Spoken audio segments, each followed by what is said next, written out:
Hey Kaiju fans, I'm Cooper, one of Wikizilla's admins. I'm Stephen from the Kaijusaurus podcast. And I'm Josh of Byronty. This video marks the beginning of a new series on our channel, Monster Planet. I have a great idea. Godzilla is following them. There must be some link. Goodbye, England. You've been crushed by giant lizards. English language coverage of how kaiju films have been distributed around the world tends to be very American-centric, including on Wikizilla itself, and we're trying to branch out, starting with our own country.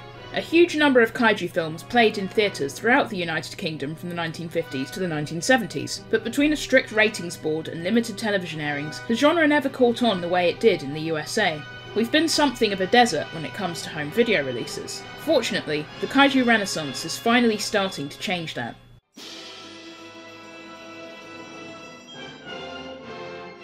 I was first introduced to giant monster movies through a title which I'm sure probably introduced quite a few younger British fans to the Godzilla franchise, Godzilla 98, probably around Christmas at some point in the mid-2000s. Being born in 1996, I don't remember any marketing regarding the 1998 film, but it must have done well enough for the likes of ITV1 and Channel 4 to show it a handful of times in the years that followed. Come 2013, I was introduced to Wikizilla and the site, which at that time was still situated at the old Wikia domain, was undergoing its first major cleanup. There, I discovered the rest of the franchise, and the rest is history. Even with the 2014 legendary reboot getting closer and closer by the day, I only had access to the handful of films released on DVD over here, such as the British Film Institute's remastering of the original 1954 film and the Universal cut of King Kong vs Godzilla. As a result, I had to resort to more high seas methods. I didn't have a bank account at the time, so importing was out of the question.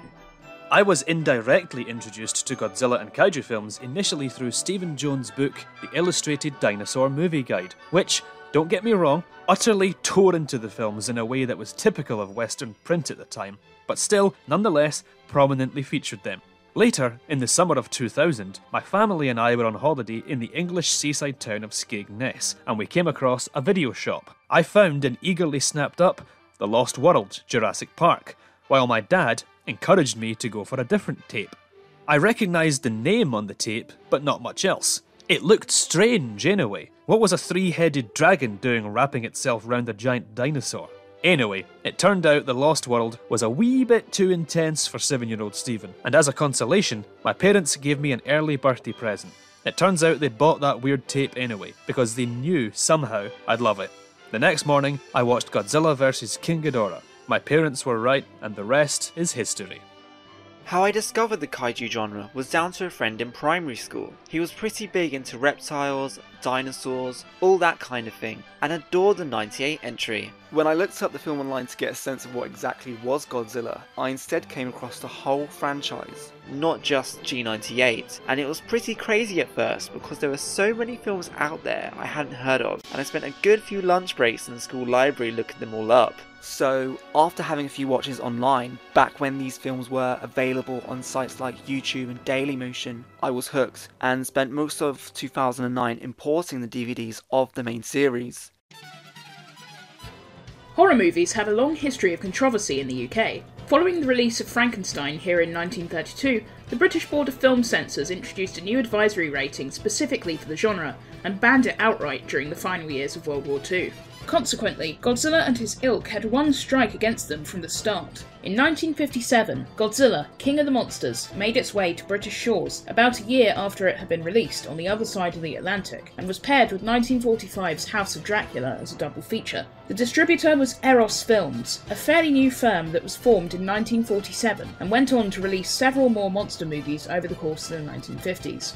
Quite amusingly in hindsight, when you consider the number of younger Godzilla fans nowadays, the film received an X rating from the BBFC, standing for extremely limited. Viewers of Godzilla had to be at least 16 to be allowed into screenings. The next year, Rodan was released in British cinemas, being distributed by the same studio that was originally supposed to bring it to the US, RKO.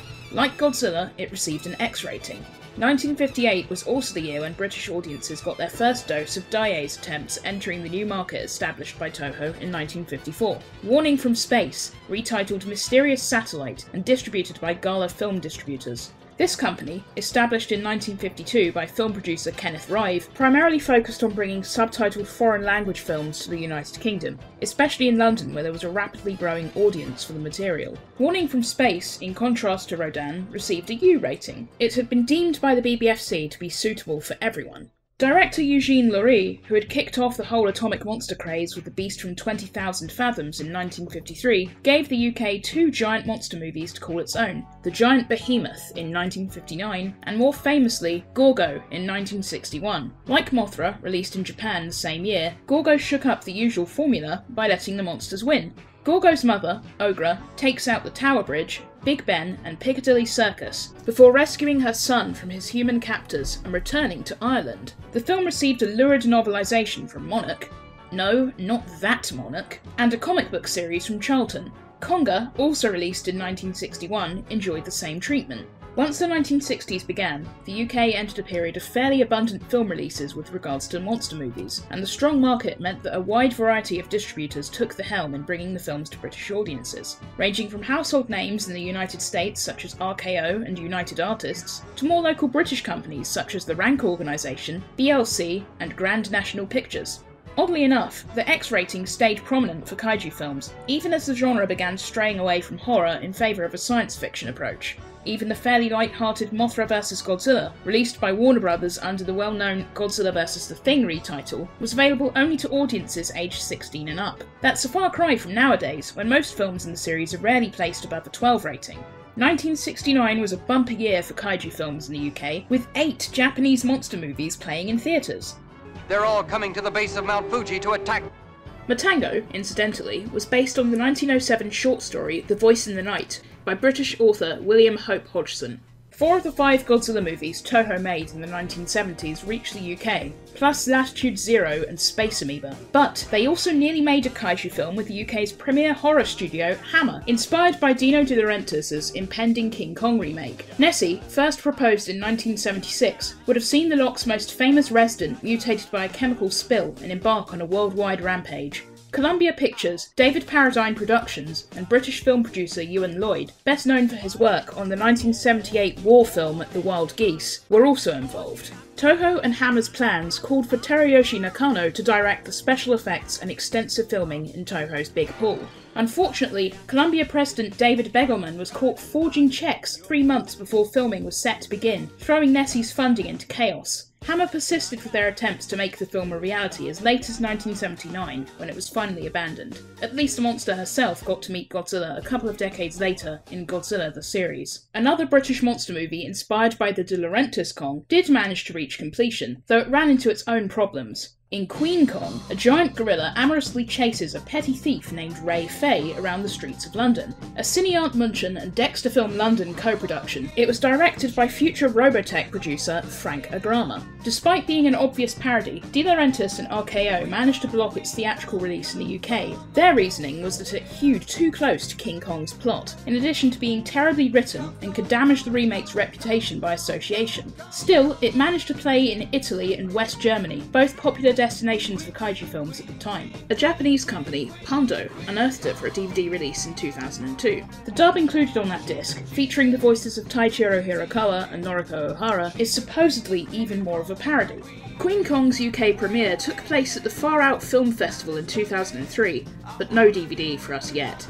Marvel's Godzilla comic made its way to British shores in 1979, 2 years after the series was first released in America. The stories were reprinted in black and white alongside other Marvel comics, and many of the issues featured all new covers. Even as new films continued to play in cinemas, the state of Godzilla on UK television in the 1970s was dismal. From 1972 to 1980, only 5 of his films aired on any channel, 23 times in all. Far wider reaching was the Hanna-Barbera Godzilla cartoon, which debuted in 1980. Its viewers included a wee boy in Warwickshire named Gareth. We'll get to him later. 1980 also marked the release of the first British kaiju VHS, Godzilla vs Mechagodzilla by Hokushin, one of countless companies that materialised to take advantage of this incredible new technology. 4 more Godzilla films followed from 1981 to 1983, plus The Mysterians, The Human Vapor, Gappa, Gokei, Matango, and The X from Outer Space. The X ratings many of them had been tagged with in theatres were irrelevant, not because standards for horrifying content had moved on, although they had, but because absolutely no one was regulating the industry. That couldn't last, of course, and the backlash was dramatic.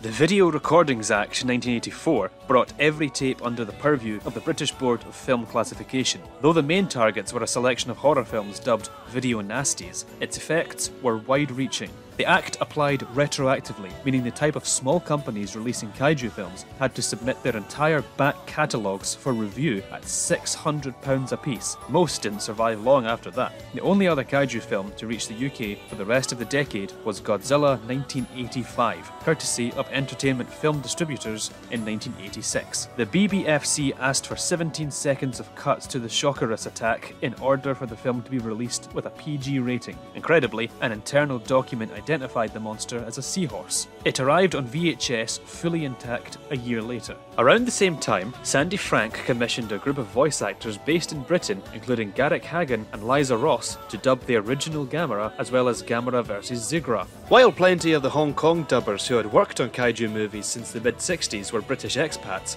including Axis International founder Ted Thomas, this was the first time kaiju dubs had actually been recorded here. Now, were they ever released here? Don't be ridiculous. Things picked up a little bit in the 90s. Polygram released 7 Godzilla films on VHS in 1992, followed by Godzilla vs. King Ghidorah and Godzilla vs. Mothra by Manga Video in 1995. At the same time, the 2 Heisei films were still completely unavailable in the United States. 1998 was an especially busy year. Forefront Video and Carlton unleashed a horde of Godzilla movies on tape. The BBC produced the documentary Godzilla, King of the Monsters, which aired 6 days before the UK premiere of TriStar's Godzilla. Highlights included interviews with a ton of Japanese actors and staff, footage from the set of Rebirth of Mothra 3, and a London rampage by a very silly incarnation of the Big G. Joining Godzilla in theatres was the UK special edition of Gamera, Guardian of the Universe, an insane creation by Arrival Films. With an all-British voice cast and techno music crammed into nearly every scene inspired by the recent success of Trainspotting, it's an experience like no other.